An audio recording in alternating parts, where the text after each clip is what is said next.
Good evening, and welcome back to the Not So Perfect Bigfoot Show. Tonight, I have Daniel Benoit, and yes, I have been rehearsing saying his last name because we all know I will slaughter someone's name. It's actually, yeah, I got it. I get a door prize or something, don't I? Okay, That's Daniel right. Benoit. And now, if you hear something in the background, he's in his garage because he's got family over. He's got the fan going. We do not want him to get hot. So if you hear it, bear with us. We're going to enjoy this chat among researchers. Daniel is the founder of East Coast Bigfoot Research Organization. You've probably heard him speak at many conferences and events. He is probably one of my favorite people to follow, and we decided to get down to the nitty gritty tonight. We are going to talk a little bit about the road that led him into research, what shaped him as a person, because I think that's just as important as research that they do out there. Daniel, you were born in Massachusetts, right? Yes, that's correct. Yeah, I was born in 1980, March 20. Well, to be more exact, March 25th of 1980, in the state of Massachusetts. And here I was. I was just a simple country boy growing up in the woods. I always lived in a very rural area. Um, the neighborhood I grew up in, or I started to grow up in before I moved down to Virginia, was a very well wooded location. Now, if you go to that location now, it's probably houses and subdivisions all over the place now. But in Douglas, Massachusetts, was a location where I spent a lot of time in the woods. Most of the time, I was either playing with other kids, or either that, I was out in the woods hunting, tagging along with Dad. I spent a lot of time out in the woods and getting very familiar and well acquainted with a lot of the wildlife at a young age. So, but yeah, at age 11 is where I moved to Virginia with my family. Dad's job before he retired transferred us down here. And so, yeah, I mean, Virginia was a whole new location. It was like Dorothy when she left Kansas. She wasn't in Kansas no more. It was a whole new world for her.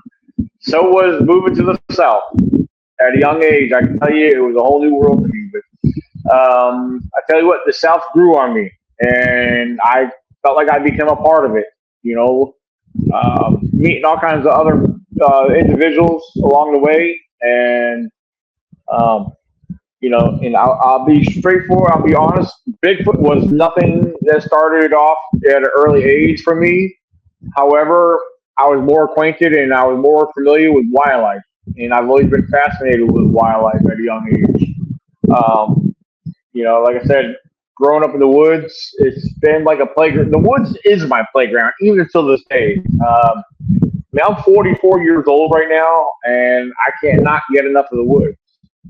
The woods to me is something that I need to have. I need to be around.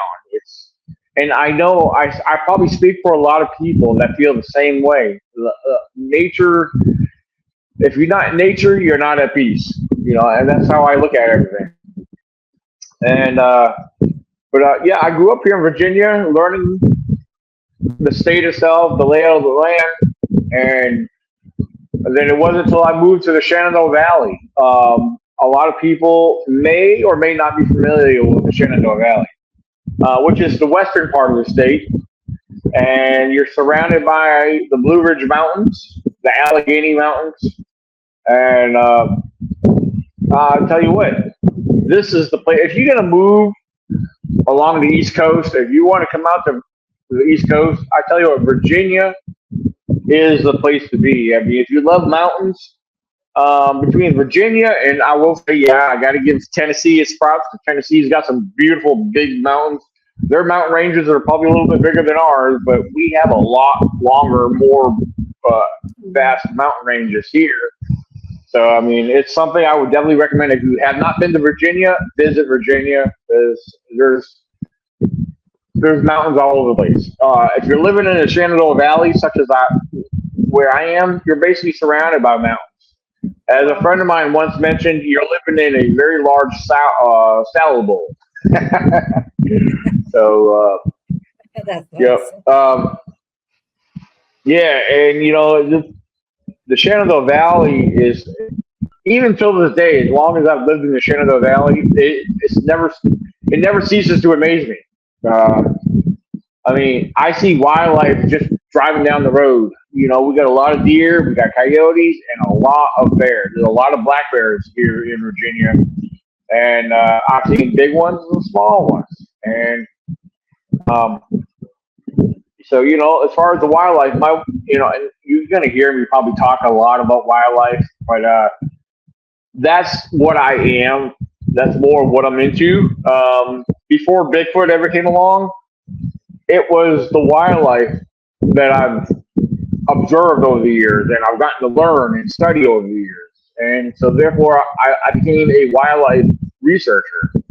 And as I tell a lot of people in the whole Bigfoot world, especially as I introduce myself to those who I may present in front of, I'm a wildlife and Bigfoot researcher.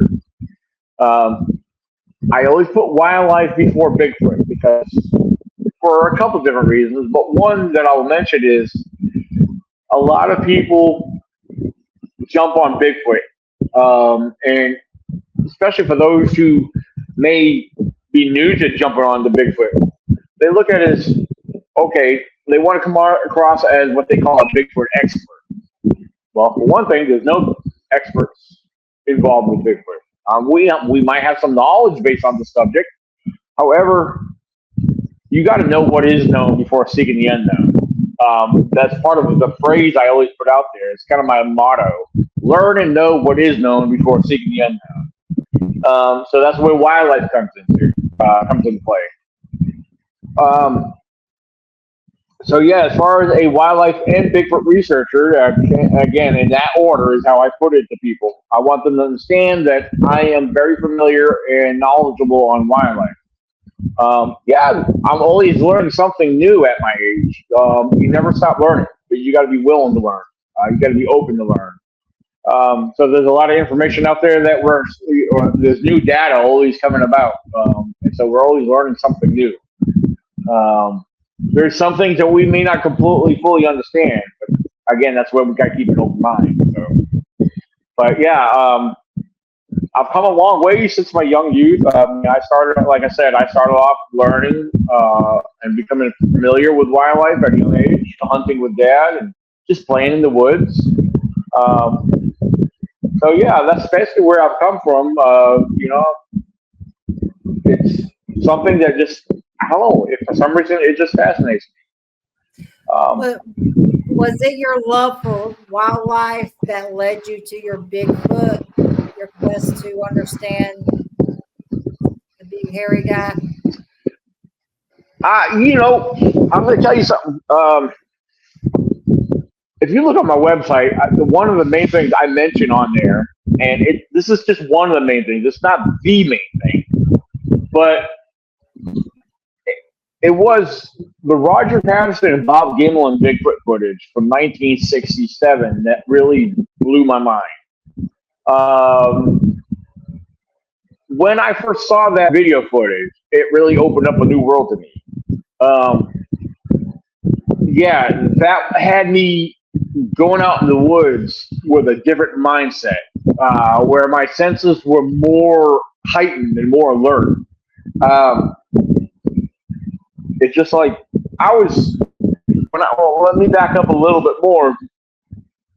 That Bigfoot footage, that video film, that film has been dissected and analyzed over the years. Even till this very day, that video footage cannot be debunked. Yeah, it depends on what you view based off of the information on that video footage. Yeah, there are some red flags that we could consider red flags, but there's some things that we could question about that video footage.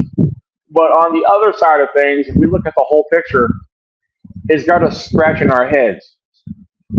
Even the skeptic, if you're a skeptic and you observe the Roger Patterson and Bob Gimlin footage of 1967, even considering some of the details and the facts back during that era, I think you should really consider that this is a subject that really does exist. Um, I mean, and the Roger Patterson, Bob Gimlin footage, I think it set the path for a lot of people into the research field. However, Bigfoot's been spotted and cited, and there's been evidence long before the Roger Patterson and Bob Gimlin footage. But yeah, that footage from 1967 really opened the door to a lot of people. And for me, it did help open up the door a lot more.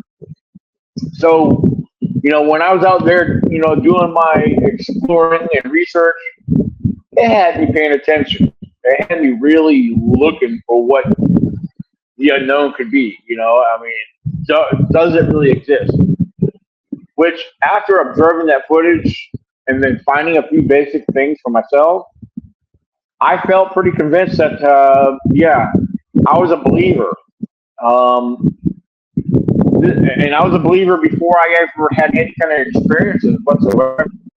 So, and I still deal with skeptics to this very day. I have a lot of discussions with skeptics. I've had skeptics sit in on presentations that question me, and they're very respectful with their questions and how they approach the subject. They might be skeptics, but these are respectful skeptics that want to know. They want to believe, but they need some information to really lean towards more of that. Yes, side of this whole spectrum. I've given lectures and presentations at universities from professors and other the university staff that actually gave me feedback after my presentation was done that actually got them really thinking. So I feel like I must be doing something right, as far as the way I present myself and what I know and what I believe. I try to give people something. I'm sorry. I do have a question, but I think right now the fan's kind of drowning you out. Can you kind of turn it away a little bit? I don't want you to sweat to death. Yeah. No. I'm good. Like I said, I could try. Yeah. Let me go ahead and take care of that. That was very nice. There we go. No, I'm good. I'm good. Yeah. Yeah. How do you approach someone that's skeptical? Because sometimes they're respectful and sometimes they're not. What is your best approach to someone like that? Well, the best thing to do, you want to remain cool. I mean, because they're a skeptic for a reason. I mean, you cannot hate or show any negativity towards somebody that is a skeptic or possibly even just a non-believer altogether.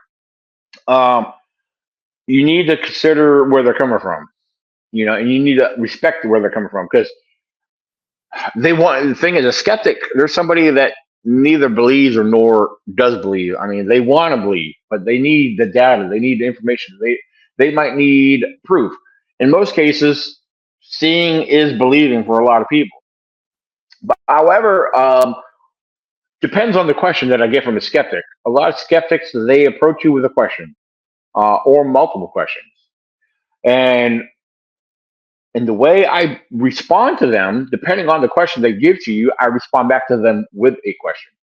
And my question back to them is something that usually, in most cases, not all the time, in most cases, gets them to stop and think about what they're what they're actually asking, and it gets them thinking about, oh wow, I never thought of that, kind of thing. For example, right, exactly. I want people to think. I'm not out there to convince people. I'm not out there to get them to believe. I'm not here to force anybody to believe anything. But I respond in a way where I just want them to think about what they're thinking or what they're not thinking. That's the thing. Skeptics, there's certain things that they want to ask you, but they're asking you without having that information already in their mind about, okay, what are they lacking to consider before you even ask such a question? For example, if Bigfoot does exist, where is the body? Where are the remains? You know, so I come back with a simple, logical answer, question to get them to think about. Well, you do believe in bears, right? You do believe in mountain lions, right? Just to name a couple apex predators that do exist, that we know for a fact that does exist. Well, these animals exist, but where are the remains in the bodies of these when they die of, from natural causes? Yeah, you might see a bear on the side of the road that might have got hit by a car.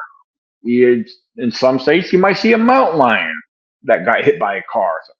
But when you're hiking, there's hikers and hunters that go all through the woods. You never hear of them finding remains of a bear or a mountain lion out in the woods. So you ever ask why? Because the species of these animals that die from natural causes, these apex predators, these are animals and species that know their time of death. They know they're sick and ill. There's areas and locations where they will go into hiding and die off in peace. Eventually, yes, other small mammals and other critters will Yeah. approach the remains, eat away at the remains, and spread them out, and especially the bones. Same thing with deer. I mean, deer. A lot of times, in most cases, deer will die from either other predators, or old age. Um, a lot of their remains, yeah, I've accidentally found deer remains before because they've been in the, out in the forest for so long, where the earth is starting to take over them, and vegetation and moss and other things start to grow over top of the bones where they look like just part of the forest floor. So, um, but yeah, back to the apex predators, bears and mountain lions are two good examples. I mean, I'm sure we can name more or think of more, but bears and mountain lions, these are animals, when they die, they're usually hiding. They're usually in a den or a cave, or somewhere where they've found where they're completely secluded from anything. And just like a domestic house cat, a lot of domestic house cats that are raised or living outside, a lot of times it's the same thing with them. When their time of death is approaching, they go wander off and lay off and die off. A lot of people don't know this, but a deer will do the same thing. An old mature buck, they'll wander off so far. Usually, in most cases, it's usually by a water source. A lot of people don't realize this, but a lot of deer will go off and walk into the water and die off. Some will stand or lay down near water. They won't necessarily get in the water, but they'll be near water. For what reason, I'm not sure of that, but that's usually how it works for them. So yeah, as far as a skeptic, I like to approach them with another question. That's how I come back at them. And that's before, just to see the response on that before I go any further. But if that makes any sense. So somewhere between, I'm seeing the Patty film,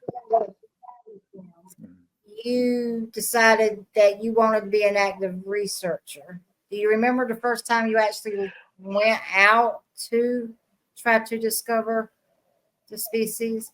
Well, yeah, like I said, that film alone opened up a very strong curiosity that grew into a very big passion for me. It was actually, my research took place back in 2010.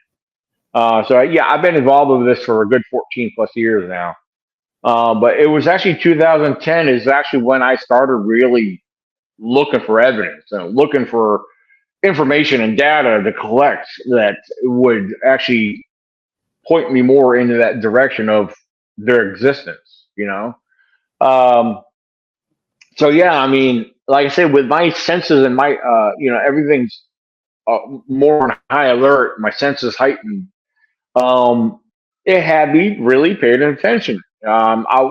Most of your average hunter, like you could meet a random stranger out in the woods, or just in general in public, and it's like, well, I'm out in the woods all the time. I don't see Bigfoot. I don't find Bigfoot tracks. I don't find evidence. That's the thing. They're not looking. So, so with me, when you actually take the time to look and you dedicate yourself to finding that, yeah, you're not going to find things right away. It takes time and dedication, You know, you got to look for it. You got to know what to look for. Over time, you kind of develop what to look for. You know, with experience. Um, so yeah, that's kind of how I look at everything. You got to just. Um, I'm sorry, I'm laughing. My grandson's banging at the door.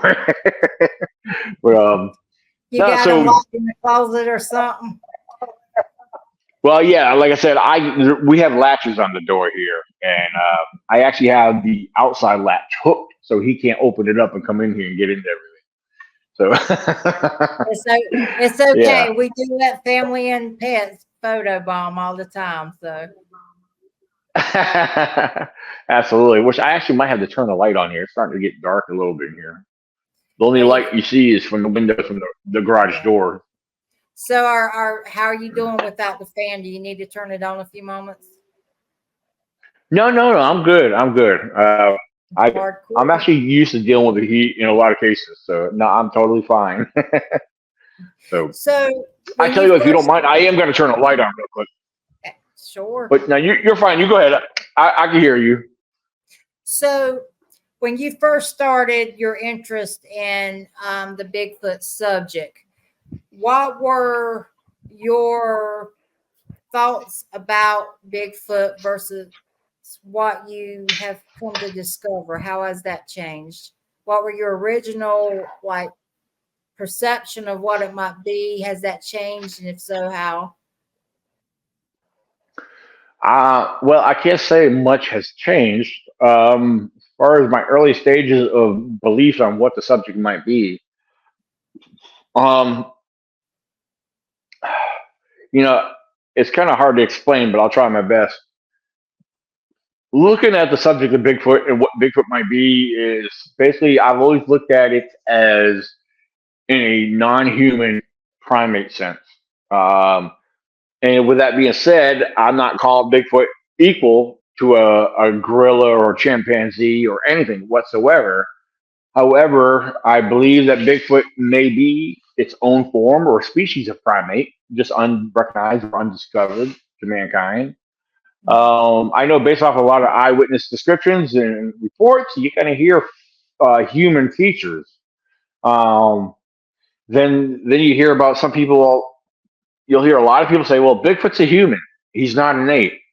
Well,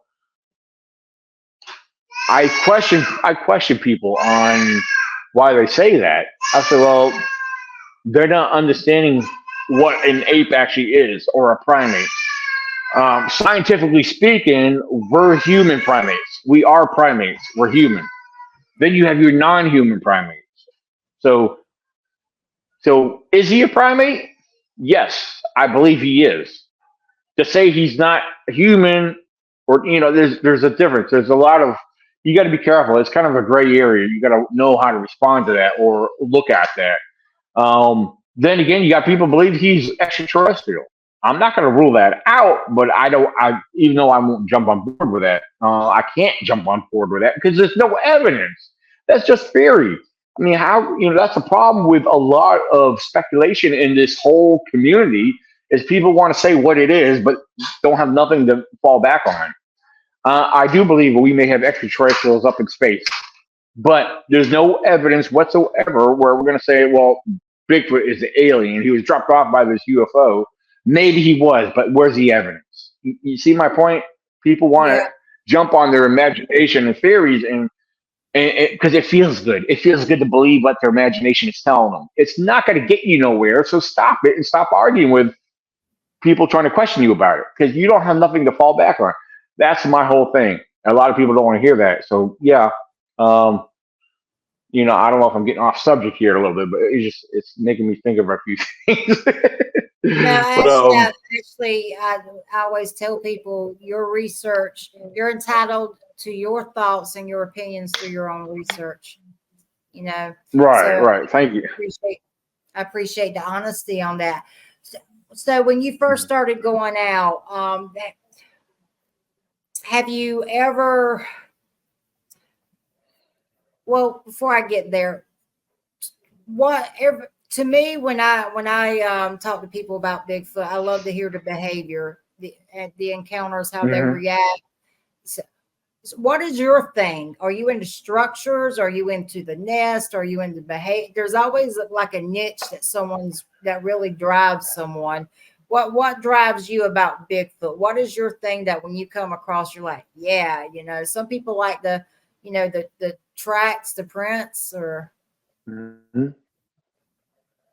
Yeah, to be honest with you, I'm into it all. A lot of it fascinates me. Now, yeah, I used to be very big on Bigfoot structures or the alleged Bigfoot structures.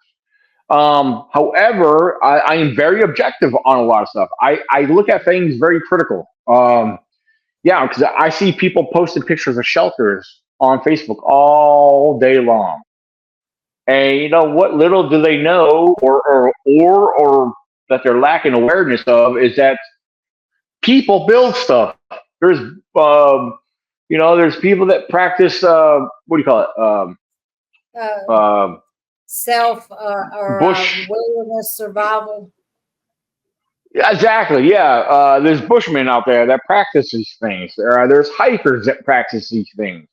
I actually posted a video on my YouTube channel of people, what people give credit that Bigfoot do. I've actually have a video of a guy gathering the pieces of wood laying around the forest to build his own.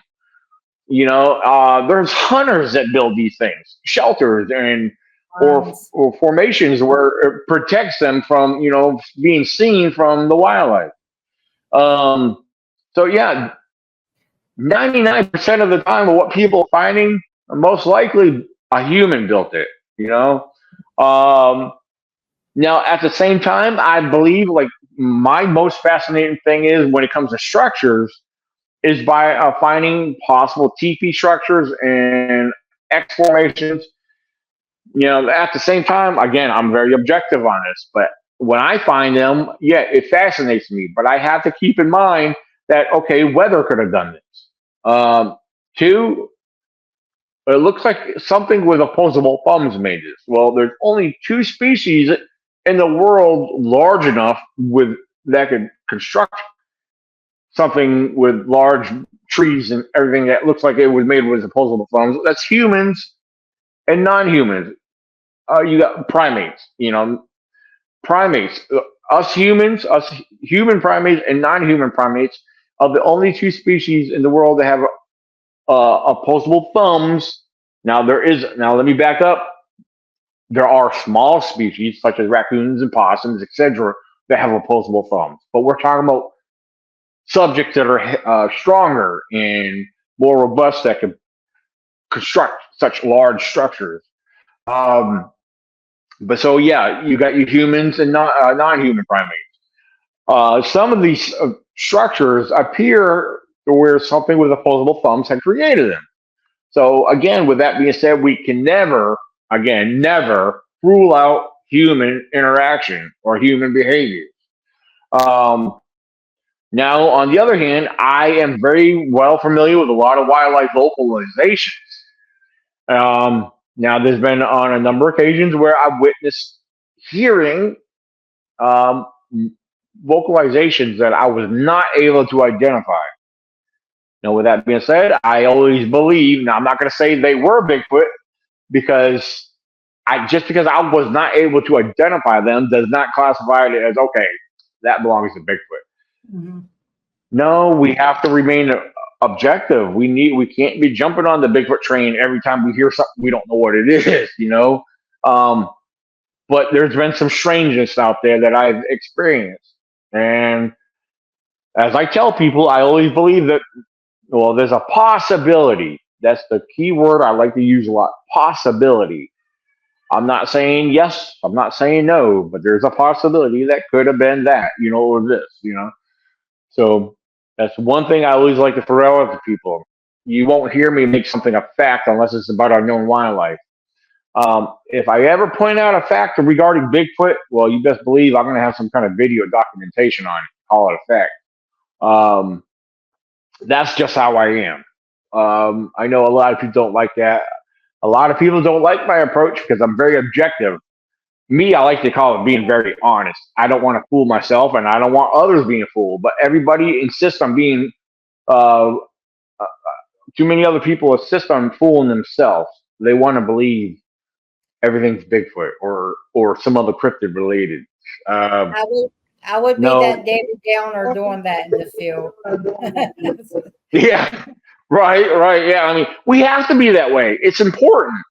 I mean, if you're passionate and you care more about the truth regarding the whole subject that we're studying or trying to research and understand, you can't just assume everything's related to that subject. I mean, this world is full of mystery to begin with. But yet, there's a lot of our known wildlife that we still have yet to understand and learn. Um, I'm going to be honest with you. I won't mention no names, but I've seen documentaries with known wildlife experts um, experience vocalizations or things that they never heard before, and they don't know how to identify them. Well, apparently they're not on the East Coast a lot because, like for example, I'll throw this out there. I heard this one particular vocalization from this documentary, and for the record, the guy's a friend of mine, and I'm not going to mention his name, but he did not know what this sound was, and it freaked him out. Well, it didn't necessarily freak him out, but it got him excited to where the point where he thought it could have been a Bigfoot. Okay, no, it was not a Bigfoot. It was a barred owl. It was a barred owl because barred owls make several different tones. Um, with a lot of our basic wildlife, owls, coyotes, foxes, and so forth, they have basic vocals that we're all familiar with. But there's also several other tones and sounds that they Bob, produce and make that we don't get Bobcats, to hear on a normal basis. What's that? I'm sorry. Bobcats and foxes can make some Yo. pretty incredible sounds. Oh my gosh, yes. Now I've had others camping with me out there where I camp out here in Virginia in the National Forest, and there's a sound. It's a god awful scream that a barred owl will produce, and you don't hear it that often. But when they do, it will make the hair on the back of your neck stand up, and it will freak you the heck out. But barred owls will give this god awful scream. It's like a blood curdling scream that a lot of people are not familiar with, but it's coming from a barred owl. And yeah, when you hear it, you're gonna know it. But I've had people with me that where they heard the sound, they're like, they got so freaking excited, thought that we were being screamed at by a Bigfoot right behind our camp. Now, I'm not saying Bigfoot doesn't come around our camp because I've had experiences right around my camp, but I've had like, whoa, chill out, bro. It's just a now. I know it catches you off guard. It's kind of a freakish thing, but it's just a now. You know, uh, So there's a lot of things when it comes to our known species of wildlife. People do not understand, or they're just simply not familiar with them. So it's new and it's exciting to those who've never heard or experienced them before. So something just I to keep know, in mind. Just kind I know there's of I know there's a bird out there, and I can't remember the name of it, but it actually can mimic a car cranking, a chainsaw. I mean, it literally can mimic anything in the environment. And if I can remember what it is, I'll send you the video of it, just doing different sounds. And I'll tell you something else about the barn owl. They do not like the Sahara sounds. yes. They will go off all over the. Oh, They do not like the Sahara now sounds. I have played. Now, well, as far as the one bird you're talking about, yeah, if you come across that, please share that to me. I really want to check that out. But no, no, that's interesting that you mentioned that about the barred owls that they do not like these Sierra sounds because I can't say I've ever had any negative side effects from that because I've actually done and practiced or I've used the sound blasting a few times. Hmm. And when I go to camp, I do bring my Bluetooth speaker out there with me, and I usually play a few recorded alleged Bigfoot vocals to see if there's any response. It's one of my experiments I like to do. But I have played the Sierra sounds out there before. Um, I think on one occasion we did get something, but it wasn't from an owl. It was just something different. I don't know. But a majority of the time, I never hear anything after playing the Sierra Sounds, but I am going to play around with that a little bit more though. I am because it's the Sierra Sounds. I don't know. I'm fascinated by them, and it's very But interesting. yeah, So my friend Matt really he does a good job with vocals. But we had like total silence out there, so we got bored and just played the Sahara sounds. The boy woke up every hour in the area. I was like, my friend was like, "What the hell did you go and do?" Anyway, so you've been out, yeah, you know, just adults with nothing else to do, chasing Bigfoot in the middle of the mountain. What has been the most intense? right. What has been the most intense moments of your research career? Mm. I want to make Well, you think. I'm gonna send you I that version have. of the token. Oh yes, please do. Yeah, I'm curious to check that out. Yeah, my most intense times during research, and well, there's been a couple different times where I can't say they were intense and had me on edge because I didn't know what the heck it was. But there was one time in particular. Actually, it was very. It was in Virginia, but I was camping alone, and it was very close to West Virginia.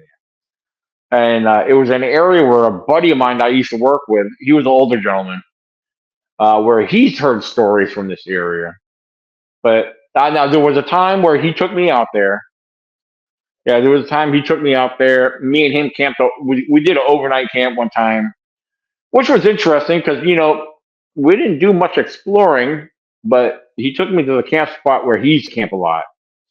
Um, Now we did end up hearing a bear that night because we were the kind of like more or less chilling there at camp. We heard a bear. It made a grunt, and he said that's a bear, and so we did our thing. We started making noise. We didn't have no issues that night, but this same particular location, I ended up visiting this location later on by myself. And because I've learned, like I said, I've learned this area from him, and I've learned the activities that occurred in this area. I was like, I was, I was determined to spend more time in here because I wanted to know if there's anything like a Bigfoot in this area. I'm gonna find out, or I need to find something or see something that's gonna convince me otherwise. So I mean, here I am now. Yeah, it's always intimidating when you're in a new area much further away from home and you're by yourself. It could always be intimidating when you're by yourself, and especially in a whole new area. Well, the one night I camped there, like I said, this is probably a good hour from my house, and I'm in the middle of this hollow on the other side of a mountain, Mhm. and you know, I got there plenty of daylight, got my camp set up there. I kind of did some basic exploring just around the general camp area. And I found a few things that looked interesting, nothing to get too excited about. But here it comes, nightfall. Now, for the record, in this area, you're down below a bunch of heavy power lines.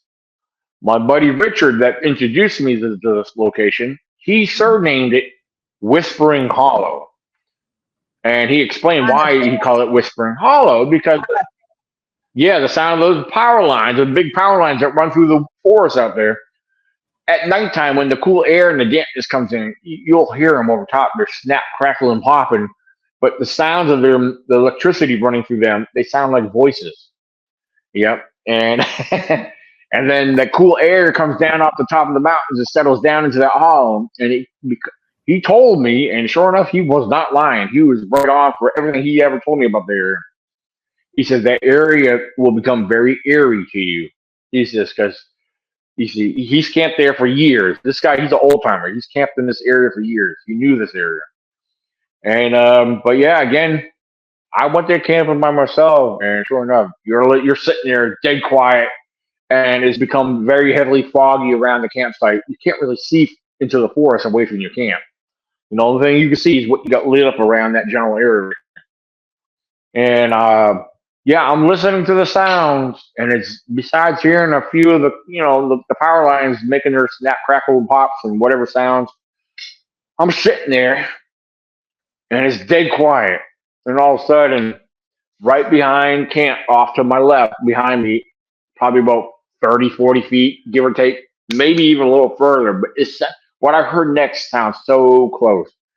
The sound of a big, heavy tree limb that was that started to like crack. I was like, it jumped, made me jump. It was like I heard this big tree limb that cracked. Out of all the dead silence, there was no wind, no sound, nothing whatsoever. And all of a sudden, I heard this massive limb snap. So what the hell was that? So I'm thinking, oh crap, there's a big bear in the area. 'Cause, yeah, there's a lot of bears in this area to begin with. I've heard about big bears in this area. I said, well, it put me on edge where I happen to have a couple big buckets or whatever. I started banging them to make noise. If there's any bears in the area, hopefully the noise will scare them off. Yeah, I started banging and I started yelling, hey, bang and bang. And then I put them down. I sat down back in my chair, which was up against my tent. I had my little table here. I did have my sidearm with me. I had lights on, and my spotlight was sitting next to me. And if I needed to use it to see out in the distance, well, I'm sitting there after hearing that tree limb or whatever it was that had this loud crack. I'm sitting there, somewhere between 5 and 10 minutes later, directly right behind my tent, I hear this other massive tree crack. And that time it made me really on edge. It was that close. I jumped up, grabbed my spotlight and my sidearm, and I was basically in this position here. I had the spotlight shining out there right in front of me, right behind camp. And I didn't know, I thought something was approaching me. Well, here's what got me really going because my spotlight, apparently it wasn't charged up enough because it's one of the ones we pull the trigger on. Yeah, as soon as I pulled the trigger on it, it wasn't even 10 seconds and it was shut off. I was like, what the heck? I pull it again, it comes on again, shuts off. I was like, holy shit. I was like, I didn't know what was approaching me. I don't know if it was a bear was circling my camp or was it a Bigfoot that was trying to intimidate me. I don't know, but I wasn't going to stick around to find out. And it was late, it was dark, foggy, I couldn't see nothing.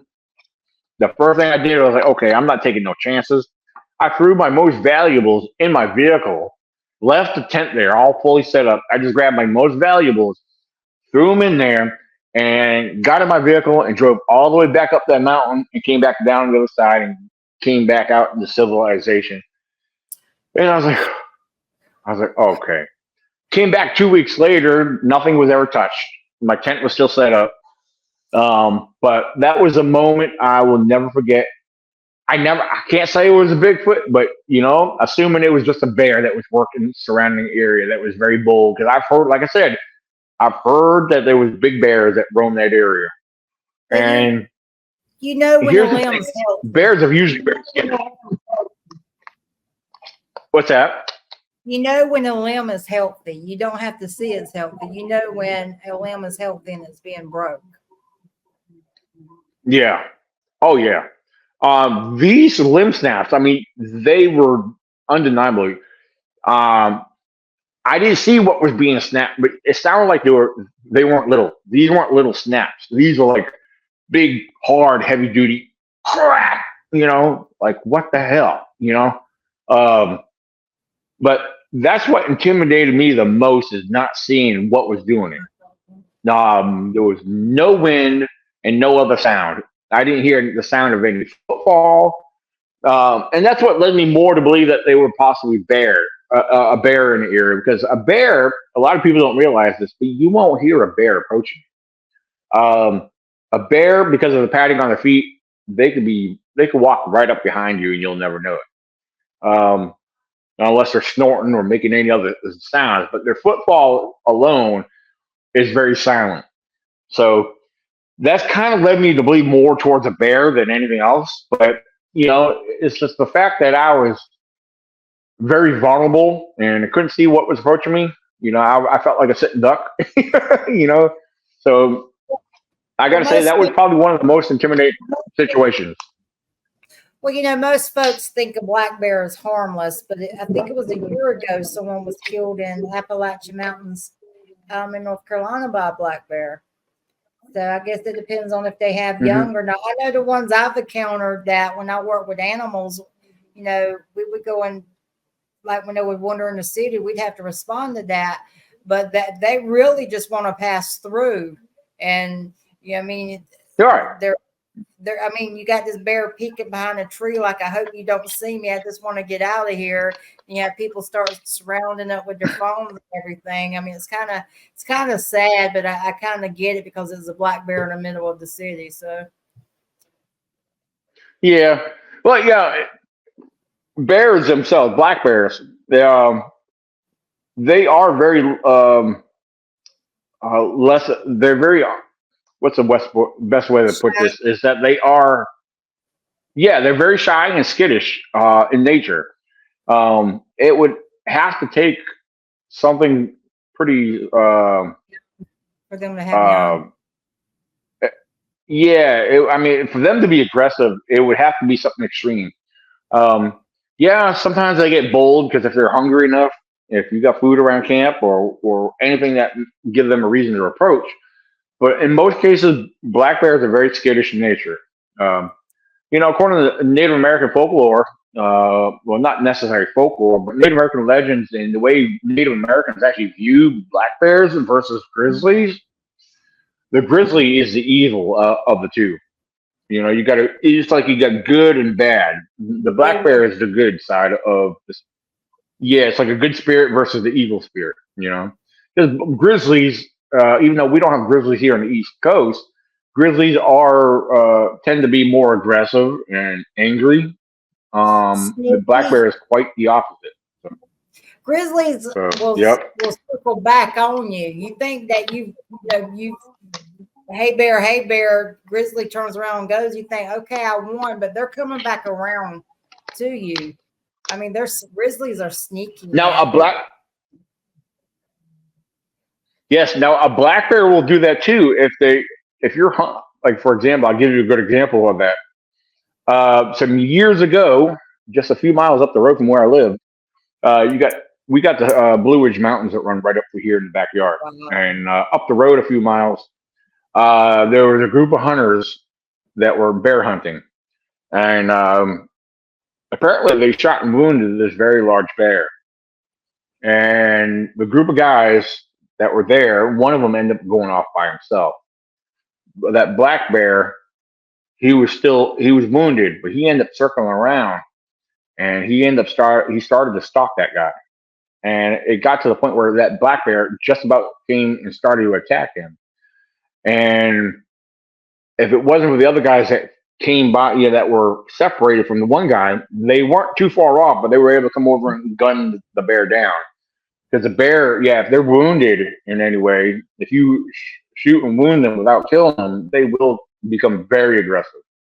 Um, so that's I something know, to keep in mind. You don't want to wound them if you don't plan on killing them. I know people hunt. It's the circle of life. I totally get that. Well, I do not agree certain when they approved that you could shoot them in their den when they're hibernating. I do not agree with that. There's no Yeah, sportsmanship. I exactly. don't, I yeah, I don't hunt black bear, but that would be for me. That would be a no. agree. That's a Yeah, hard no. I don't. So, I don't agree with that. Absolutely. so my question, you're right there at West Virginia. I hear a lot of aggressive uh, encounters in West Virginia. I had a friend that did not think he would make it off the mountain alive in West Virginia. This was years ago. They literally did not think they were going to whatever. It was very aggressive, very very aggressive, and he actually come on the show and told the story. But do you get a lot of aggressive encounters, or do you? I seem to get a lot from Virginia, Arkansas. Mm. What's your opinion I on those? personally, well, I mean, me being here in Virginia, I mean, I myself have never had anything aggressive.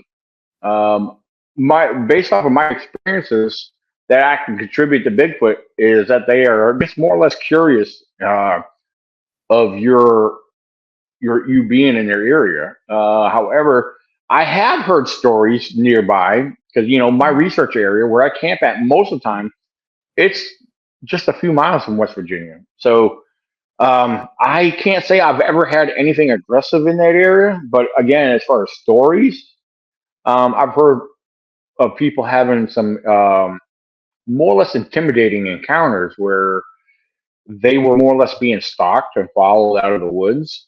You know.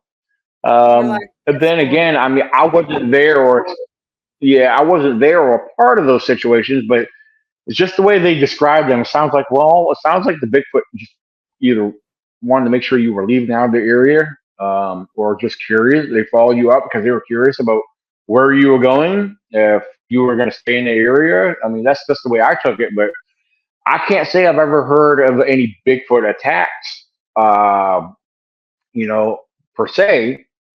But I mean, that's just my take from what I've gathered. I've had a lot of encounters shared with me, both here in Virginia and the surrounding areas. Um, so I don't know. I mean, if they're aggressive, I think it's probably for they're trying to keep you away from their family, or perhaps you're too close for comfort. You know, the most aggressive thing, if you want to call it aggressive, the most aggressive situation I've ever been in that I want to contribute to Bigfoot is years ago. I was hiking down this trail, and I had back when smartphones were still kind of new. uh-huh. I had something. Yeah, I was observing something after hiking up this trail. I had a girlfriend with me at the time, and we started using my camera, my smartphone at the time, and I started filming because there was something that made me want to look over that area. And I held the camera up. I zoomed in a little bit because keep in mind it was a cheap smartphone at the time, and I didn't want to zoom in too much because the the quality of the camera was going to start to pixelate and get a little blurry. So I zoomed in just enough to where we're both. I'm holding it up there, and we're both looking through my phone, and all of a sudden we see something dark, kind of moving in and out of the bushes through in the distance, kind of up on the hill, and And the girl that was with me, she's like, "That's a baby squatch." I, I don't know. Couldn't make it out, but you saw something solid that was moving around in there. So Yeah. after a few minutes, I actually kind of more or less ruled it out as a bear. It's probably just a bear playing it up on the hill there in the bushes. So we continued further up that trail, and keep in mind, it was really thick in there, a lot of heavy mountain laurel, and we came to the creek. And in order to continue on the trail continued on the other side of the creek. We had to cross the creek. So the water level was down where we easily make our way across. And right after we got on the other side and we started walking, all of a sudden we had this football sized stone come flying, landing right next to us by our feet. It never hit us. Yeah, not one. It didn't hit us at all. But we turned around, we looked at each other like in like kind of shock, like basically our jaws were down to the ground. Like, what the hell was that? And we go back out and look to where we just crossed from. We didn't see nothing over there. I mean, it was so thick, you couldn't make out anything over there. It was so thick in there. The vegetation in the mountain laurel was real thick. But somewhere in the background, we're sitting there, we're looking to see if we see anything, and all of a sudden you hear, woo! So, what the hell? It wasn't close, but it wasn't far either. Yeah. So, that So, there kind of put me on edge a little. two questions for you. That would put me on edge, especially if that thing hit you in the head, which, from what I Oh hear, they're yeah. very accurate. Um, two questions for you. Why do you think they sway when people lock in on them and they know, they've been seen? And second question is, I forgot. Oh, what is the most abnormal thing What is the most abnormal thing that, even though you can't prove it, is a result of Bigfoot, but you kind of know what would be the most abnormal thing or abnormal behavior that people probably wouldn't believe you that you could attribute possibly to a Bigfoot? So the sway and the behavior. Well, as far as the swaying thing, now again, if we look at them as a some type of primate, Hmm. swaying is a very common behavior or trait from a non-human primate, like gorillas and chimpanzees. Why do they try? It's a sign of anxiety or curiosity. They're anxious because chimpanzees and gorillas, more or less, more so with chimpanzees. This is something very common with them. They sway side to side. It's a sign of they're very anxious. It's an anxiety issue. They're curious. I've actually experienced this back in 2014, but that's what I would stand on right there. I mean, till we have any other data to go on, I mean, that's the way I look at it. If you, again, I do a lot of cross comparisons to what's contribute to Bigfoot compared to our non-human primates.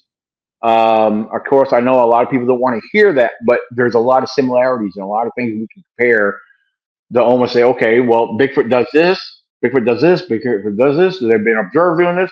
Well, so does our non-human primates, chimpanzees, gorillas, orangutan. They're all known for doing and practicing the same things that we're giving Bigfoot credit for. So there is a close resemblance and with behaviors and characteristics, even their diet.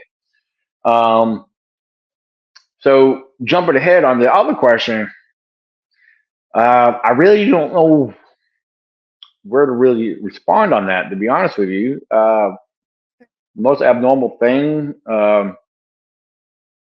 So I guess something you typically that you've experienced or you're kind of piecing together, but you don't typically hear about it. Well, there is one strange thing that I could bring up that I could think about right now is back when I was up in Pennsylvania. Um, Now, I'm not going to say it was Bigfoot, but I was told that it was. There's something I experienced up in Pennsylvania that I've never experienced elsewhere before. Um, I was in this location with the girl I was seeing at the time, and we were in this area we wanted to check out. There's something about the area. When we first discovered this area, it's like, yeah, we got to come back here and check this out at nighttime. Well, we got there before it became nighttime, and we just wanted to get settled. It was kind of cold. It was cold weather, and so we just weren't sure. We were more or less kind of wanting to hang out here, see if we hear anything, more or less, because there was these boulders, there was a small open field, and then you got the tree line. And keep in mind, we were surrounded by the woods. Mhm. But nighttime fell. It got dark, and she was sitting on one of the lower boulders below. I was like maybe three boulders behind her that went around kind of like a curve. And I'm standing there, she's sitting there, and she's saying something. I'm not really making out what she's saying, but and all of a sudden I was like, you know what? I'm gonna give off a couple whoops just for the heck of it. And sure enough, I did. I gave off. I went whoop whoop like twice, and then right after that, almost immediately after I gave off two whoops, straight out in front of me was a distinct wood on wood tree knock. And then right after that one, almost straight out in front of where she was sitting, was a second tree knock, wood on wood knock. So that kind of like sparked like some excitement right there. Like, okay, wow, I wasn't expecting that. And right out in front of where she was at, she started saying she was seeing eye shine. And now from my position, I couldn't see nothing. I was looking over there, and keep in mind we had headlamps on. I was looking over there. I could not see no eye shine. But I came over there and sat there and joined her. I sat right beside her, and with the lights on, we turned lights off because she claimed that she was seeing things without having any light shining down there in that part of the tree line. So I'm sitting there and I'm staring over there where she said she saw the eye shine. And all of a sudden, I'm starting to see something that, like, what the heck am I seeing? I'm starting to see these lights. Like, they look like flashes of stars in the woods. And they were like random blue little flashes. Like, they look like a star. Like, when you look at the sky at night, you see the stars. These were like flashing. And they weren't just in one spot. Some of them appeared to be in one spot, but they were like in a little cluster. And I'm telling her what I'm seeing, and she said, "Yes, I'm seeing that too." And even though they were like blue, there was a couple that looked almost like a golden color. But she said, while I'm seeing this, she's like, "There's eye shine over to the right of that," and I'm just not seeing the eye shine, but I'm seeing these random flashes that look like stars. It's like, I Wow. don't understand this. Uh, I'm not sure what I'm seeing. I've never seen anything like this. I never experienced anything like this. But from her view on things, she believes that they were forms of energy that the Bigfoot are putting out. Now, I'm still on the edge of that. I can't jump on board with that yet, but I'm not going to rule that out. If that's what Bigfoot does, I've just never had that experience before. So, but that's what she believes that was what we were observing. Now, there's been other times we have actually came and revisited this location and seen the same thing. Sometimes it was more. Sometimes it was more flashing or in yellow and blue flashes in the woods. And for the record, here I am. I'm somebody that actually went down there to the tree line to look to see if I could see anything. Like, there's got to be something doing this. And I've been in these woods for both during the daytime and nighttime, trying to investigate, see if there's something on the trees that might be putting this out there. Um, and I'm not seeing nothing. And keep in mind, it's very cold, 30, 40-degree weather during this time when we're seeing all this. Um, because some people might say, "Oh, you might have been seeing lightning bugs." No, these were not lightning bugs. You know, I know my lightning bugs. I've seen them a number of times. These were not lightning bugs. I just don't understand them. This is something I never experienced before, but this is what I'm seeing now. To back up, or kind of go ahead a little bit. In a whole different area, probably several miles away, I did a group camp out with a few people in a different area. Like I said, several miles from this spot. There was one. There was one night I recall. It may have been a couple nights, but there was one in particular I recall where I'm looking off into the woods up behind the camp, and I was like, "Guys, are you seeing this over here? Is there a light shining through the woods over there?" And I'm looking at the light, and I see like a large blue like flash, and it goes away. It'll be gone for a little bit, and then it might come back again, and then I see the light again, but in a lower, different position. So I don't know what's up with these lights, but I'm seeing these random flashes in the wood. Now, some people say, "Are you seeing orbs?" No, orbs. From what I understand, orbs usually in a round lighted ball that float. These were flashes, like they look like stars flashing in the woods. And yeah, and again, these were mainly blue flashes. So I don't know what to think about them. I don't know if it's something paranormal or what the deal is, but these are things I experienced when I was up in Pennsylvania. So I definitely would consider it abnormal. It's not normal to me. Um, Maybe it was paranormal. I don't know. There were some forms. I believe they possibly could be some forms of energy that were being put out there, but by what? Was it a Bigfoot? I don't know. I can't say that for a fact. There's a lot about Bigfoot that we don't understand or know, but I always told people let's not underestimate them. There's a lot we don't understand or know. There's a lot we can believe, but without having actual factual data to back it up, we don't know. But yeah, as far as seeing these random lights, yeah, that kind of was interesting. So again, those occurred up in Pennsylvania. Um, I've never not once ever experienced that in any other state, especially here in Virginia, because I've done research as far as all the way from Rhode Island all the way down to South Carolina and West Virginia, but I've never seen that anywhere else. So, but I've heard Pennsylvania has a lot of strangers in it. I need to get up there and spend more time up there. But like I said, I had 7 months up there in Pennsylvania.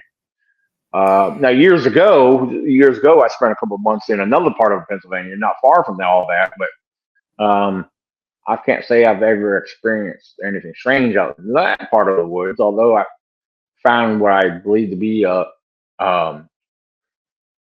deer graveyard. I found a cluster of dead deers that been there for a while out in the middle of the woods. That was kind of odd. Um, so I don't know. There's some weird things up there in Pennsylvania. Well, what I hear a lot is, I guess you can call it a kill site, but it's not really a kill site because they kill them and bring them to a certain area to feed off to eat, and that you'd have almost a bone graveyard there. I've heard that come up a lot. But going back to the light, Right. I saw my first orange orb in North Carolina, Western North Carolina this year. First orange orb. It was, I was like, yep, there it is. Lots of weirdness out there Wow. on the mountains.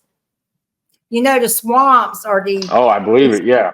yeah, the swamps are the most overlooked place for Bigfoot.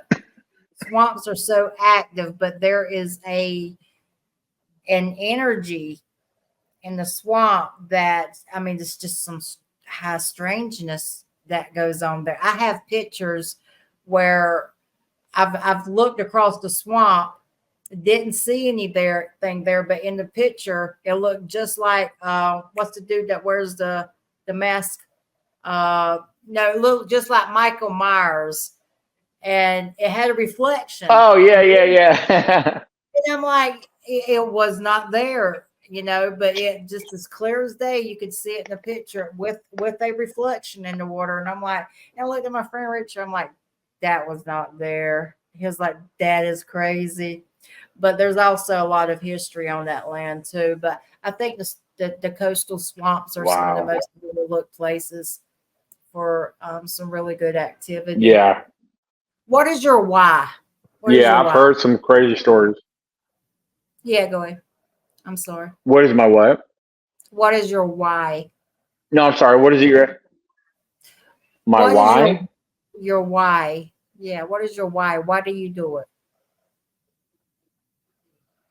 What It's a drives you? passion. Um, well, the excitement of the mystery, to be honest with you. It's just my goal behind all this is because I want to learn and understand as much as I can. For a lot of people, it's about discovery. If I discover something, that's awesome. If I can prove something, that's awesome. But it's not going to stop me from continuing the research. Because if Bigfoot, and here's a big question to a lot of people, if Bigfoot was ever to be completely discovered and classified as an existent species, would it stop me from researching? No, because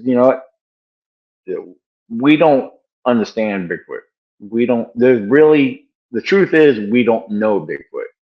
Um, we don't know their intentions. We don't know their lifestyles.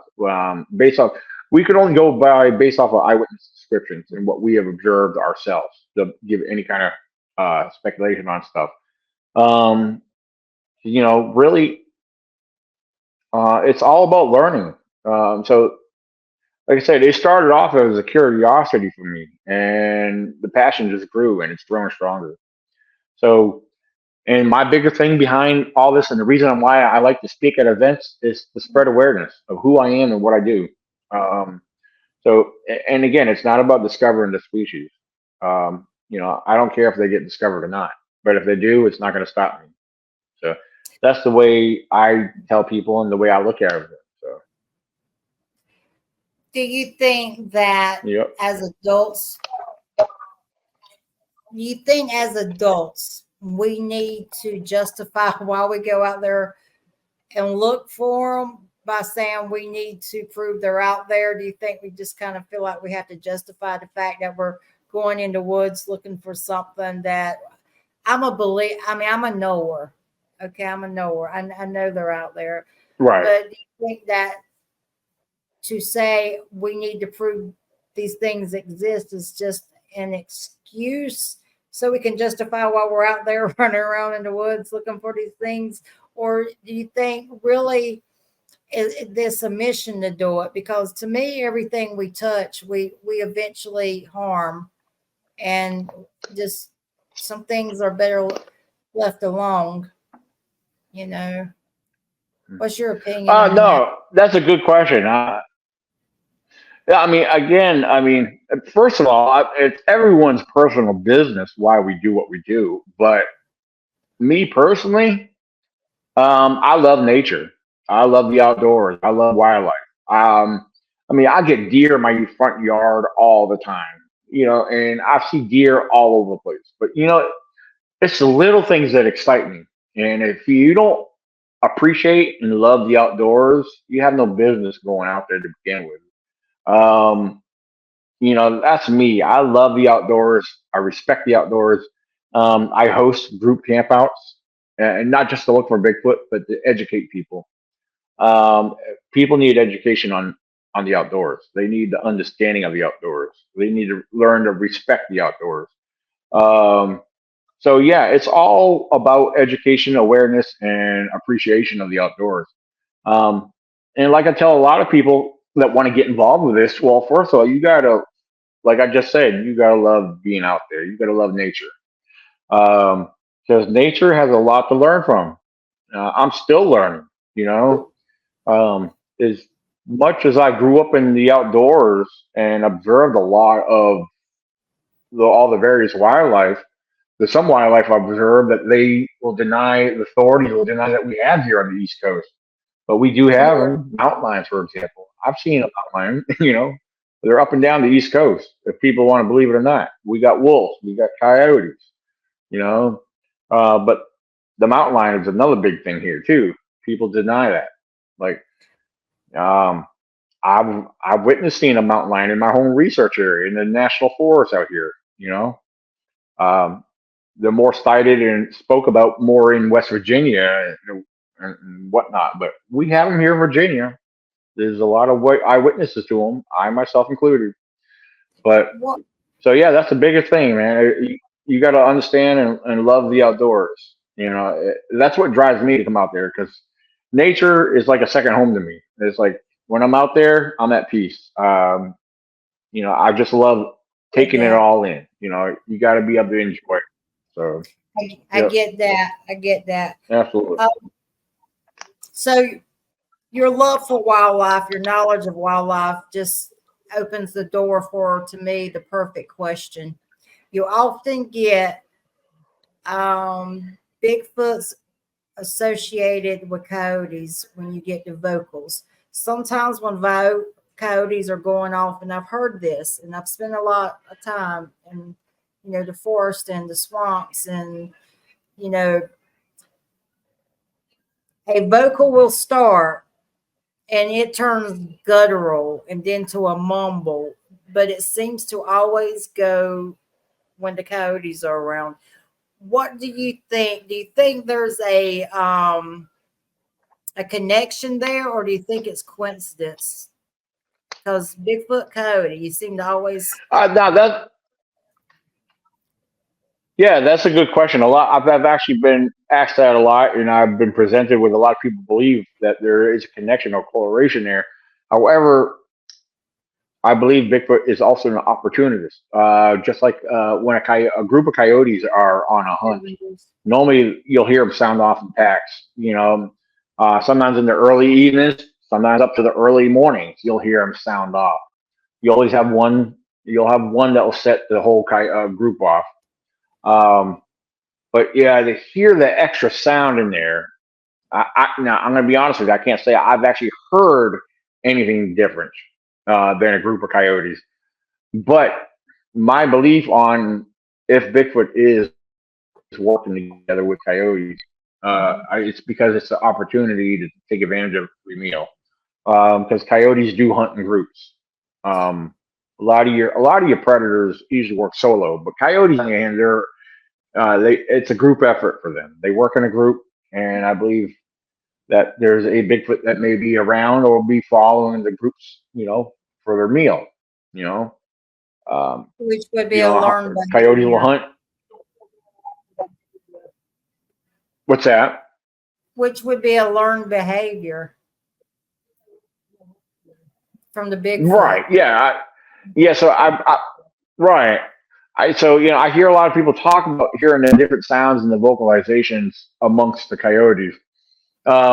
I think that yeah, I think it depends on the area of the location. And maybe the Bigfoot himself. If there is a Bigfoot in the area where the coyotes are hunting, I mean, I believe that, you know, the Bigfoot knows what the coyotes are up to. They know the behaviors of the wildlife that live in the area, because if they live and inhabit the area, you know, they know what's going on. But Yeah. I don't know if that's the case. I don't know if it's the case all the time, but I could, you know, like I said, I've heard coyotes almost every time I go out in the woods camping by myself or hiking, and I've had coyotes sound off during the daytime because they're in the middle of a kill or they're feeding, and they're giving off warnings as well. So, but And they can yeah, make I some mean, pretty I strange believe in some vocals. cases that yes, oh, absolutely, absolutely, um, yeah.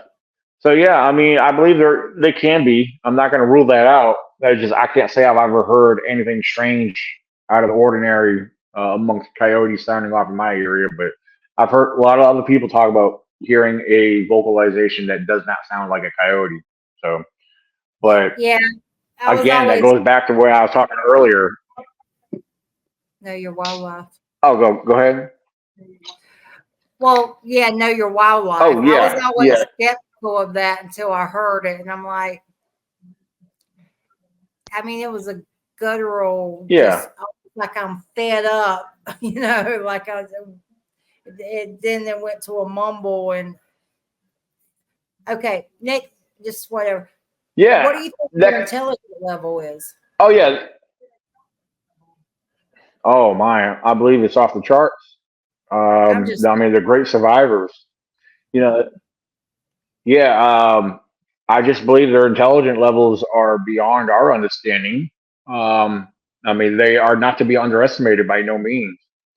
I mean, they live in the forest. They know their land. They know what inhabits that area. So, um, just like when we see on T-shirts or on a coffee mug, or a sticker or decal that, you know, they're the number one world's hide and seek or champion. You know, they're stealthy. They know how to hide and remain undetected on the most part. So, so yeah, I would not underestimate their intelligence, or their ability. when I mean, as far as we know, when we walk in the woods, they probably already see us. They are probably already know we're there. You know, so yeah, never underestimate them, because again, there's a I, lot we don't understand about them. when you're looking at our wildlife now, you've got deers that have wasting disease. How do you Mm. think that would affect the Bigfoot if they ate a contaminated deer? Uh, well, 'Cause- okay, well, that's a good question. If a Bigfoot was to devour a deer that had some kind of disease or illness, Mhm. one of two things: either the Bigfoot's going to survive, and just, you know, because it's Billion. believed that they may have a digestive, yeah, their digestive system is more um, advanced than ours, where they can digest and handle a lot more. Where there's a possibility they may get ill for a short period of time, but it's like if we drink bad milk or we eat something that's outdated that should have been discarded. Yeah, if we eat something like that, it's gonna mess up our stomach, and we're gonna discard of it, you know, in a form of maybe diarrhea or vomiting. That could be the same case with a Bigfoot, but yet I believe they're gonna survive unless it's a deadly disease, that something that's gonna kill the deer that could affect the Bigfoot himself. So, You, I mean, so it can vary. It depends on the disease, or what's wrong with them. well, I've heard some people, and I've heard this quite a lot. Some people say they're like some farm animals with, I think, four stomachs or something. but that's speculation, right? And most of Yeah. everything we Right. look at is speculation. Now I say if it's warm blooded, it can get rabies, but that comes from my training. If it's warm blooded, it get rabies. So I Mhm. wonder if the I don't know. I'd hate to come across one that actually was in full effect rabies mode. I know skunks can carry rabies all their life and up to 6 months for Mhm. any signs, whatever, if they show, whatever show. But then again, your other typical animal, it just depends on when that blood to blood contact, blood to blood virus goes to its brain, which could be a week, a day. You don't know, but I do believe they can get rabies. I do believe that. Do Yeah. you have an opinion on Yeah. I mean, that? if yeah, absolutely. Yeah. I mean, if I believe if we're capable of getting such a disease. I mean, what I can't rule out why a Bigfoot wouldn't be able to get such a thing. Um, which eventually, without treatment, of course, they would probably end up killing it or killing it eventually. You know. Yeah. Um, so yeah, I mean, I believe that's very possible. You know, Do absolutely. Um, do you think they're like us, like they would be prone to dental disease that could cause an infection to kill them? Because you got to look at it. Even when older, just compare them to animals. Even with older bears or mhm. any animal in the forest, there comes a time where their teeth start to decay, which causes infections, which could lead to you know, kidney failure, heart failure, a lot of things. Do you think they're subject to that, or do you think there is something in their diet? Or, and I know I'm just throwing a lot at you, but I'm picking your brain because you get a lot of information. Do you have an opinion Oh no, on that? no, no, that's totally fine. I do. I honestly believe if they have an infection, let's you talking about the tooth infection, like if we get one, eventually we're going to end up pulling it out ourselves or going to a dentist. I believe it's the same thing with a Bigfoot, except they don't have a dentist. But I believe that they have something like such as a tooth or molar that might be affecting them and causing them pain. Um, I believe they're going to end up pulling it out. In some cases, a lot of wildlife and a lot of people believe this about a Bigfoot that they may know certain vegetation and herbs that may Mhm. soothe the pain as well. But as far as having something that's affected that could affect them, to the fact of illness, um, yeah, like I said, the herb they may have.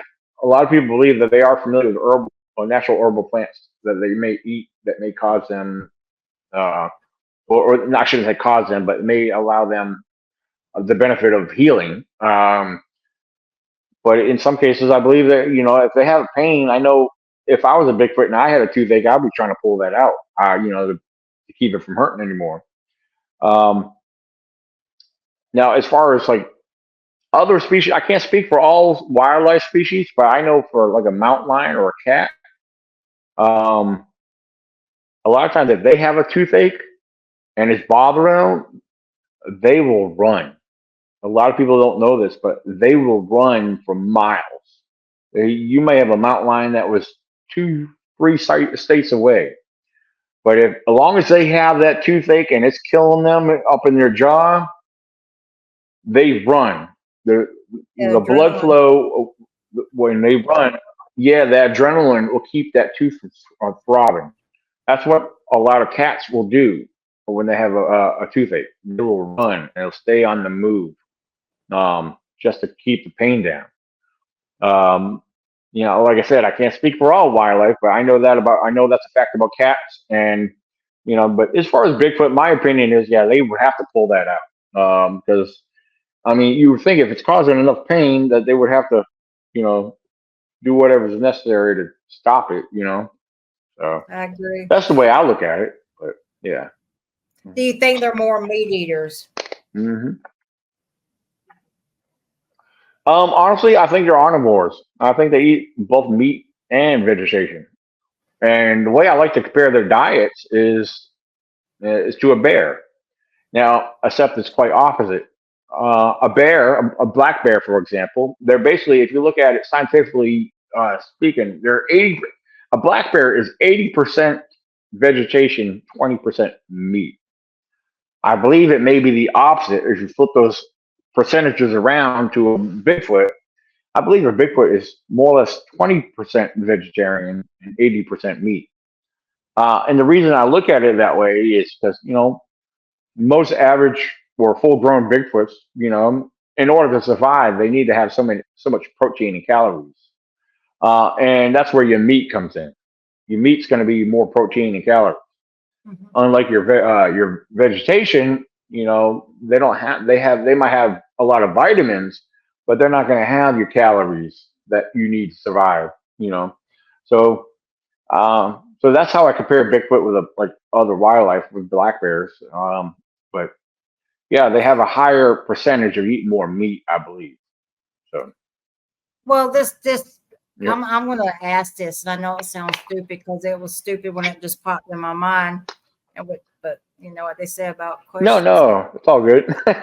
Do you think because of the lack of sightings in the winter, you get most of your sightings in spring and fall, or that's what I hear? You think in the winter they're like bears and they hibernate, or do you think they have to constantly feed You, themselves to? honestly, in the cold weather, such as winter, but I can tell you for a fact that here on the East Coast, not all black bears will hibernate. I have seen Mhm, black bear tracks in the snow, so they're on the move. They got to eat. Um, I believe Bigfoot may be the same way, but at the same time, they probably have their locations where they're going to bunker down and chill out unless they really need to get out.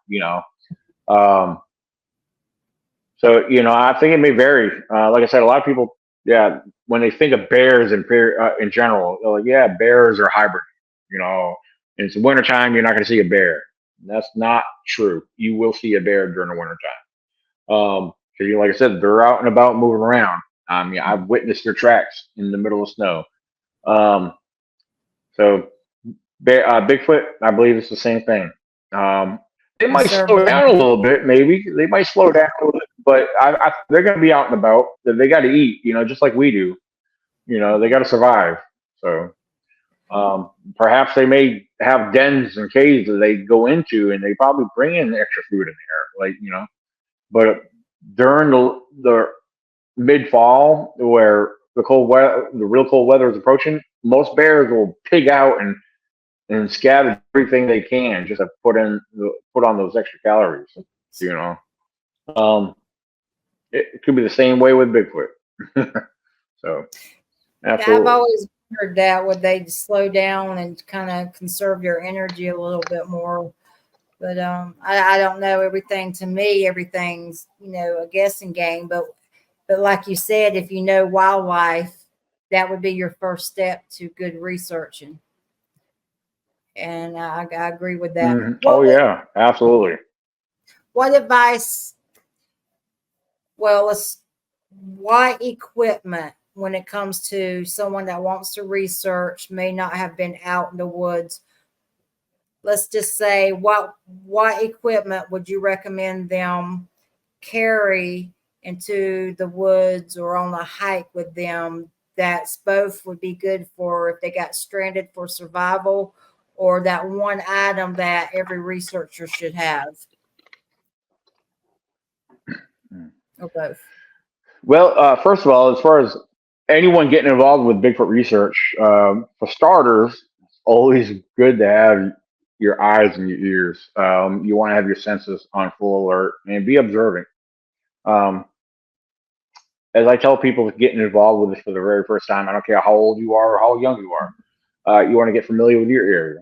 You want to know the layout of their land and observe it periodically to get familiar with the changes, and also know the wildlife that inhabit that area.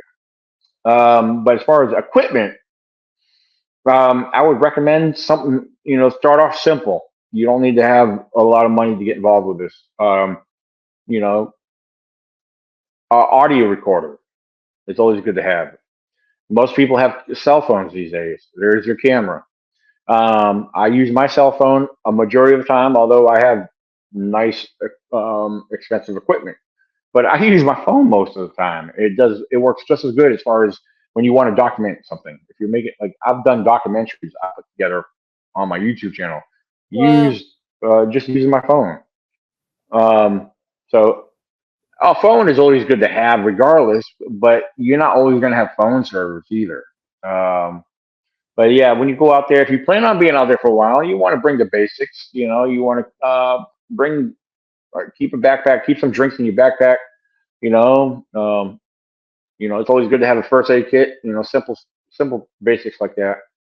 Um, but if you want to advance yourself and have a little bit more equipment, one of the things I have is I have a couple different parabolic microphones. If you want to have advanced hearing devices, you could get a basic parabolic microphone for about 35, 40 bucks, 50 bucks. See, I got one. Actually, I got one right here. I'll show you real quick.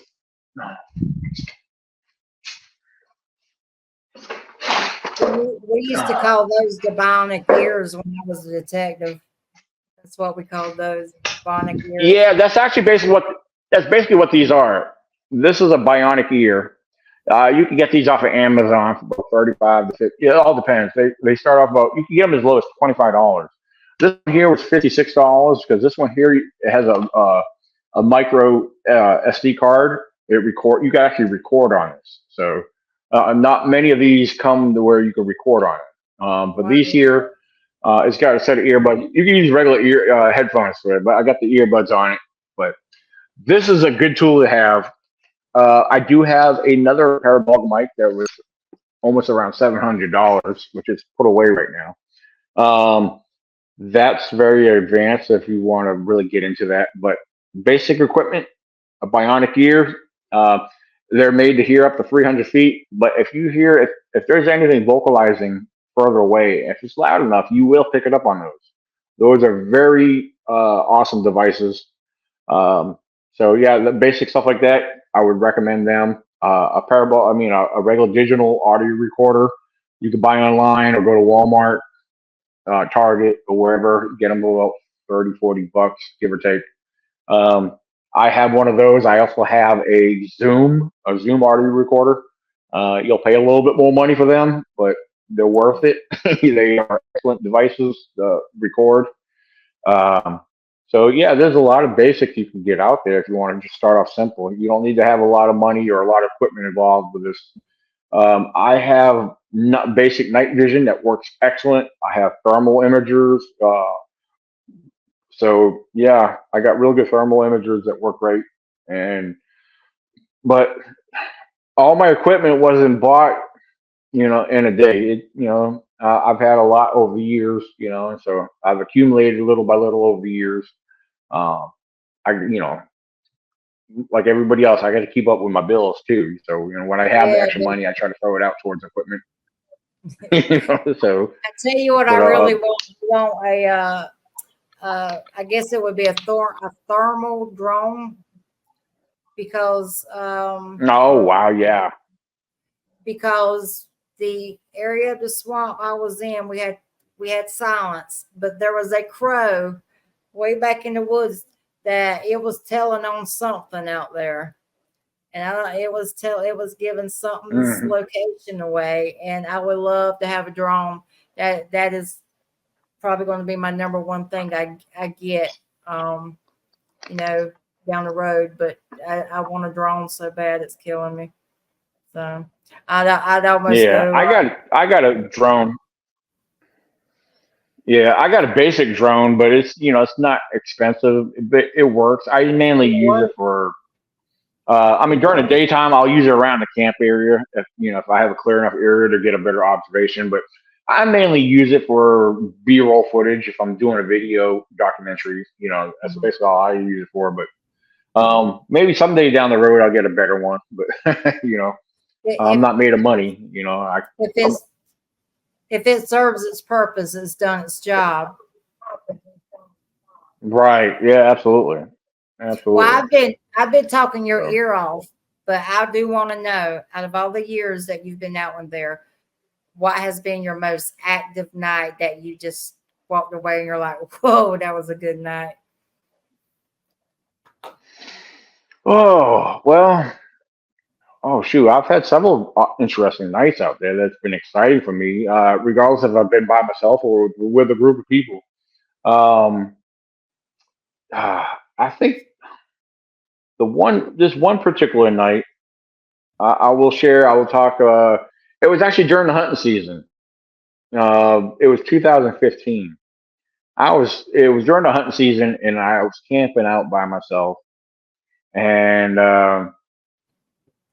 yeah, there was nobody else around because there was only one other campsite that was next to me, and it was a big spot, and I was in the small spot. Nobody was over there, and there was no other camping sites up and down that area anyway. But there was one night there back during the 2015 hunting season where I was camping out, and I'm sitting there at the camp. I had a fire going, my vehicle right there, my shotgun leaning up against the vehicle. It's dead quiet, and I'm not even tired. It's probably about 10 o'clock at night, and I was so bored. I decided to pick up my spotlight, and just stand up, walk out to the middle of the forest road outside of the camp. And when I get out in the middle of the road, now I tell people this all the time because I do this periodically. I don't know why I do it. I just started doing it. It's kind of become a habit. But I'll stand out in the middle of the forest road at night, stay in pure darkness, and just kind of listen and look around just for the heck of it, even though you're not seeing nothing because it's too dark. But I'm standing there, and after a moment or so, I decided to start shining my spotlight. So looking at the forest, the tree line across from where I'm standing. Keep in mind, I'm only about 20 feet from the tree line, and all of a sudden, I pull the trigger on the spotlight, and all of a sudden, immediately, I spooked a deer. I didn't see it. You could hear the deer jump up through the bushes in the tree line and run off.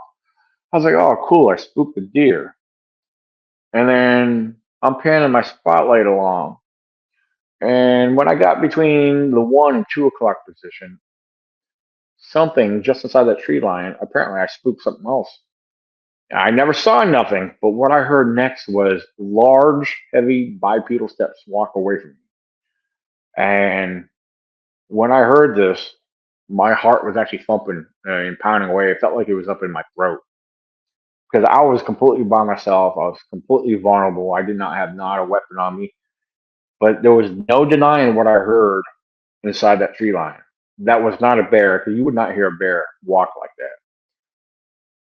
This was very heavy, very large, and bipedal. You could hear each step as it took a step. It had like a crunch, and whatever it stepped on, you could hear a snap. But every step was like a whoosh, whoosh, whoosh, And as it stepped away from me, I started walking backwards without taking my the light off the tree line. I glanced behind me, make sure I was walking back in the right direction towards my camp, and I reached over the opposite hand, make sure my vehicle was unlocked. I was hitting the unlock button, make sure it was unlocked, just in case I had to jump in there for whatever reason before, and had to take off. But once I got back in the camp, I threw another log or two in the fire, and I was like listening, and I just instantly calmed right down, and I sat down, and I just got done thinking about what I just heard, and whatever that was, if it meant me any harm, I could tell you it had every opportunity to come out and sack me like a football player. But Wow. with what I heard, yeah, I mean, it was a major thrill. I ain't gonna lie, it was a major thrill. Even though I didn't see nothing, I knew what I heard. There was no denying what I heard that night. But like I said, I calmed right down and didn't hear nothing else after that night. And eventually, I did get tired and end up turning in. but I'll never forget that night. That I was by myself, and it made me feel very intimidated. But so it kind of left me with a memory of that. Knowing that was there. Did I interrupt its hunt? Perhaps that's a good possibility because a lot of people believe they hunt and feed on deer. So 'cause I spooked up deer up prior to hearing that walk away from me. So Do you think But you have yeah. more experience when you're alone? Do you think you have more activity when you're alone than you do when you're with a group? That's a yes or no. I've had both experiences by myself and with other people. Um, I've had few with groups of people, but more so when I've actually just when my daughter was younger, when she was still a teenager. She's 23 now, but I used to take her out in the woods with me a lot. And I will say, like, not just her, but like the story I mentioned earlier about having the football sized stone thrown at me. I Mm-hmm. had a girl present, you know, and most of my experiences were either, like I said, if I wasn't by myself or with a group of people, it was with a female present with me. And I believe the female presence has something to do with their activity as well. Um, it just, they say children and females is a big thing for Bigfoot. Me, I gotta say, like I said, my daughter and having that girl with me, um, at that different at a whole different time. Um, yeah, I think having depends on who's with you. So I think the females make them. Yeah, so the females have a lot to do with uh, the activity and what's going on. I think it drives their curiosity, especially the sound of children playing. I've heard stories, numerous stories. I've seen things on documentaries where a Bigfoot was sighted because they were drawn into the sound of the children playing in their own yard, stuff like that. So children and females are good bait for Bigfoot. So Well, I mean, you're yeah, honest I'll about put it it. that way. You're honest about it. Yeah, I'll put it that way. I don't know how else to word that, but that's the best way to put it. So So absolutely. before we get into the part where I ask if you want to pay a tribute to someone, is there anything else you want to cover? Uh, Thinking off the top of my head is, I mean, there's not much I could really go on except I always like to spread awareness about who I am and what I do. And one of the things I like to do is something I do every year. I am the host of the ECBRO Virginia Bigfoot Conference right here in Virginia, which takes place every June. So if anyone wants any information on that, there's a Facebook event page just for that. My website is vabigfootcon.com. So feel free to check that out.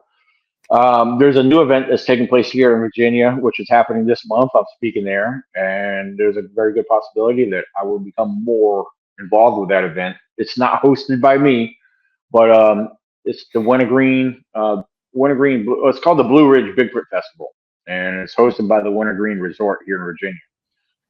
Which again, I'm one of the speakers for that event. I help gather the other speakers for that event, and I've been helping out with the marketing team for that event on some ideas and stuff for them to throw out and add in there, which they'll end up doing more of that next year. So that's something to check out if you're in the area, want to come visit that. I think that's going to be an awesome event. It's on top of the mountain and it's a beautiful resort. They got a good setup going on there right now. So yeah, that's a couple things I wanted to throw out there. I'm not hard to find on social media. I'm all over Facebook. So You're um, very you want to check responsive. more information about me, I try. Yeah, I try. I do try because a lot of people, some people have reached out to me. Especially with my job that I do right now, Mhm. I'm very exhausted most of the time. So, like, I'm glad. Like, I have today and tomorrow off, so it's my relax time. So, And um, thank you for your that's why I time. was enjoying me a couple of beers. Oh, absolutely. So, yeah, I love So, Bigfoot, and here I am. So. what was the email address you just threw out there? Was it VA Bigfoot? V. Yeah, my website is vabigfootcon.com. Yeah. The con is short for conference. So yeah. All right, I'll make sure that's in the description with everything else. And I have been very Mm. honored that you gave me your time because I know your job keeps you going. And we did have this plan for last month, but you're trying to get used to a schedule, and you were gracious enough. Actually, I kind of strong armed you, and not just joking, but you did. Oh no. You did give me your time, and I'm very grateful for that, because I know time off is very important, especially when you have your family and everything. So thank you for that. I really enjoyed talking to you. I have liked picking your brain, and I've liked throwing questions out there. You took it like a champ, and it wasn't to throw you off. I just like to get your Oh no. perspective of things. And at the end of each show, I give people the opportunity to pay a tribute to someone. Is there someone you would like to pay tribute to? Yeah, actually, there's actually a couple, but I'll tell you one good friend of mine that's been there for years. He's been a big help. He's actually, I believe you may have had him as one of your guests before. Me and him, we've actually had some experiences together. Um, but Mr. Michael Cook from Kentucky, he is the owner of Sasquatch.com. Yeah, if you want to order some awesome barbecue sauce, go to Sasquatch.com, SOSS Squatch, all in one word. SasquatchLLC.com. But yeah, me and Michael Cook, we spoke at a lot of events together. We're good friends. We understand each other. We've been through a lot, and he's been involved with this probably a little bit longer than I have. So I would definitely recommend, if you don't know Michael Cook, get familiar with him. If you ever meet him, tell him Daniel Benoit sent you. There is one other individual who's been a great inspiration and a lot of help to me along the way. He knows I've been through a lot. But Mr. Ron Howes, if you don't know Ron Howes from Pennsylvania, he's also the biker known as Biker Bigfoot. Yeah, if you ever see a Bigfoot at your event or in your neighborhood wearing black leather chaps and riding a Harley motorcycle, that's Biker Bigfoot. He is a PTSD awareness individual, motivational speaker. He also has some Bigfoot experiences. I highly recommend getting familiar with him. So I also want to thank him for being a friend that he has been to me. He's been so much help to me in so many ways. So yeah, Ron Howes of Pennsylvania, also known as Biker Bigfoot. Thank you for being the friend that you are. And yeah, so those two individuals, right off the top of my head, I want to thank you guys so much for your devotion, and also your much needed support. And there's so many others out there I could probably throw out there that's been a big help and support to me along the ways. As far as those who I've found encouraging with my research, such as Dr. Jeff Meldrum and the late John Bindernagel, wildlife biologist. So these are people that I've always looked up to. So yeah, thank you guys very much, and I appreciate your time. If you want know more information about me, I got my website is www.ecbrofounder.com. My bio is right there in the beginning. You can want to check out some information about me on there. There's several pages, several sections to that event. Excuse me, to that website. There's a few documentaries I've been featured in along the ways, and future film projects are underway. So thank you guys very much, and keep it squatchy. And remember, learn and know what is known before seeking the unknown. Thank you. That's some good advice, and that was a great tribute. When you see Mike, tell him I'm still waiting on my barbecue sauce. Oh, okay. I got him come up. He's going to be one of the speakers at the event I'm speaking at this month. So here in Virginia. So Just yeah. walk by his table and just take my sauce, okay? And just send it to me and hit me up with it. There's a good chance we'll probably set up beside each other. So we at a couple other events we usually sit up beside each other. So you know what? I like his absolutely. honesty, and I like he's just him. When I was interviewing, he was popping cauliflower in his mouth and eating cucumber, and he was just one of the most laid back people, and I just really enjoyed him. And I just like him because absolutely, he's a good guy. He was a good guy. Yeah, he's a lot of fun too. If you ever get a chance to hang out with him, you'll have a lot of fun hanging out with him. So I recommend if you ever in an event, hang out with him. You'll have fun. I guarantee that. So All right. I will make sure all of your stuff is in the description. I thank you for your time. You were very entertaining. I thank you for answering my wacky questions. You're good people in my book. So welcome to the Not oh So no, Bigfoot uh, family. they were excellent questions, and thank you for having me on. I really enjoyed being on here. Sorry it took so long to get me on here, but I'm glad it worked out to be on here. So thank you so much. So Well, that's fine. I yeah, usually do a series sometimes where I have a non-believer or a skeptic to talk to a researcher and ask do a Q&A with them. Very right. respectful. Oh yeah, If you're ever up for that, I'll hit you up and put you on the list when I'm got one coming up. I put you on the spot, didn't I? absolutely. Oh All right. no, it's all good. I mean, I'm always down for that. I mean, I may not always have the answers, but I'll give the most logical ones. So, All so right. You're awesome. Go absolutely. Thank have you. another beer and thank you for coming on the show. Absolutely. Thank you very much, Lara.